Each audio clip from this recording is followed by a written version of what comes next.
안녕하세요. 파산관제인 홍현필 변호사입니다.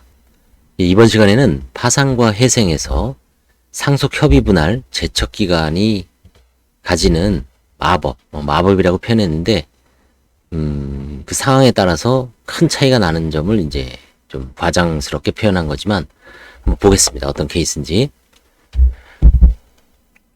파산 사건에서는 관제인이 부인권 행사 제척기간은 파산 선고 시부터 2년, 행위가 있은 날로부터 10년간 행사해야 합니다.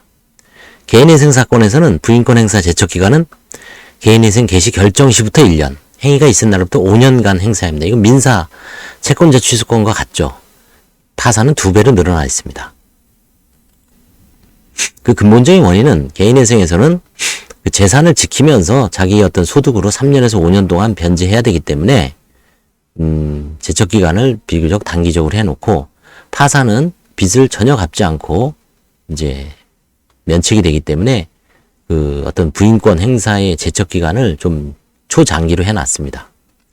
자, 이 사안을 보십시오. 채무자는 파산 신청 약 4년 전에 부친이 사망하면서 집, 토지 등을 남겨주었습니다. 지방에. 당시 이미 파산 상태여서, 채무자는 이미 파산 상태여서 경제적으로 지급불능 상태여서 협의 분할을 통해 동생이 모든 재산을 단독으로 상속 등기했습니다. 이게 이제 지금 대법원에서 말하는 재산적 법률 행위로서 그 상속 포기와 달리, 상속 포기는 신분행위죠. 그래서 이제 그 사행위 대상도 아니고 면책 불허가 사유도 아니고 부인권 행사 대상도 아니다. 2010마 1551 아주 유명한 판례라고 제가 누차 강조했죠. 근데 상속 협의 분할 협의는 재산적 법률 행위로서 사행위 취소, 부인권 행사 대상이 됩니다. 구분해야 됩니다. 그래 나서 이제 재산을 단독 등기하였고, 그 후에 채무자는 이제 파산 신청했습니다. 한 5년째 했다고 합시다. 관제인은 채무자의 상속 지분에 해당하는 금원을 파산 재산에 편입하는 것을 요청하였으나 채무자는 동생에게 피해를 주기 싫어 파산 면책 신청을 취하했습니다. 원칙적으로 신청 취하에 관계없이 파산 관제인은 아직 제척 기간이 이제 한 5년 정도 빼내 안 지났기 때문에, 행위가 있은 날이 지금 4년 전이라 그랬죠. 그다음 한 1년 지나서 이제 그냥 파산 신청을 했다고 했을 때 약 5년 빼내 안 지났기 때문에 소송을 해서 동생을 상대로 지분 이전, 원상회복 소송을 하든지 아니면 가액배상 소송을 해서 권한 행사를 할 수가 있습니다. 부인권을. 근데 실무상 이 당시에 채무자가 파산 면책 신청을 취하하면 파산 절차는 취하가 없죠. 면책만 취하돼도 실무상으로 부인권 행사를 하지 않는 이제 관행이 성립되어 있습니다. 도망간 거죠, 결국. 관제인이 파산 부인권 행사를 하려고 하니까 부인권 행사를 무력화시키기 위해서 도망갑니다. 2가지 방법이 있다 그랬죠. 하나는 이렇게 면책 신청을 취하를 하고 도망가는 사람이 있고, 2번째는 개인회생으로 가는 방법이 있습니다. 이분은 이제 이 당시에는 개인회생을 안 갔지만 이제 훗날 볼까요? 채무자는 이제 그때부터 다시 2년이 흘렀습니다. 그럼 최종적으로 한 6년, 7년 흘렀다고 합시다. 채무자는 지금 현재 시점에서 어떤 선택을 해야 할까요?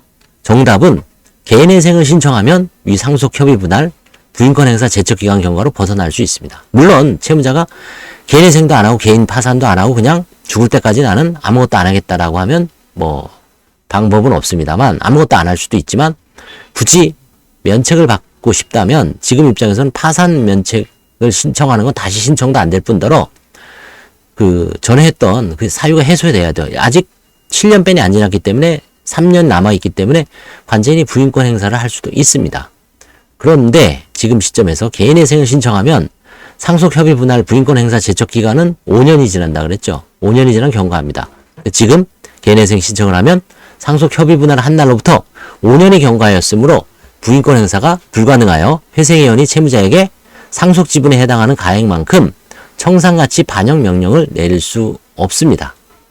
그래서 채무자가 만약 현재 250 정도를 번다면 143, 약 150을 빼고 100만 원을 3년간 납입해서 총 한 3,600 정도를 변제하면 모든 채무에서 면책될 수가 있습니다. 그 채무가 개인회생에서 감당할 수 있는 10억 미만이라면, 무담보 채무로 10억 미만이라면 면책이 될 수가 있습니다. 물론 10억 넘으면 이 사람은 이제 개인회생도 못하게 되죠. 그때는 다시 파산을 고려할 수밖에 없는데 제도의 파산으로서 허용될 수도 있지만 문제는 제척기간에 동생을 상대로 넘겨준 그걸 다시 또 환가해야 되는 다시 똑같은 문제에 직면하게 됩니다. 그래서 10억 미만이라면 개인회생을 선택해서 관제인이 부인권 행사의 어떤 제척기간에서 토해내라는 금액이 작으면은 문제 없지만 이거보다 훨씬 큰 금액이겠죠. 보통 6천, 8천 이상 되죠. 그래서 상속협의 분할 문제로 상담 시 개인 파산 면책으로 벗어나기 위해서는 10년이 경과해야 하므로 상당한 오랫동안 기다려야 합니다. 그런데 일정한 소득으로 개인회생을 신청한다면 5년이 경과하면 상속재산 지분을 청산가치에 제외할 수 있어 개인회생이 유리할 수 있습니다. 결론은 제척기간에 따라 변제할 금액이 차이가 난다는 점이죠. 그렇죠? 제척기간에 따라 변제할 금액이 차이가 난다. 그리고 어떤 제도를 선택하냐, 회생이냐 파산이냐에 따라서 큰 차이가 난다. 그 점을 알 수 있는 가장 쉬운 사례입니다. 이게 왜 개인회생과 파산에서 제척기간 차이가 나는 거를 실감을 못하는데 상속협의 분할 한 채무자가 협의 분할 시점부터 한 4년에서 7년 사이에 파산도 했다가 회생도 했을 때 이게 금액이 확 차이가 남을 쉽게 알 수가 있습니다. 네, 감사합니다.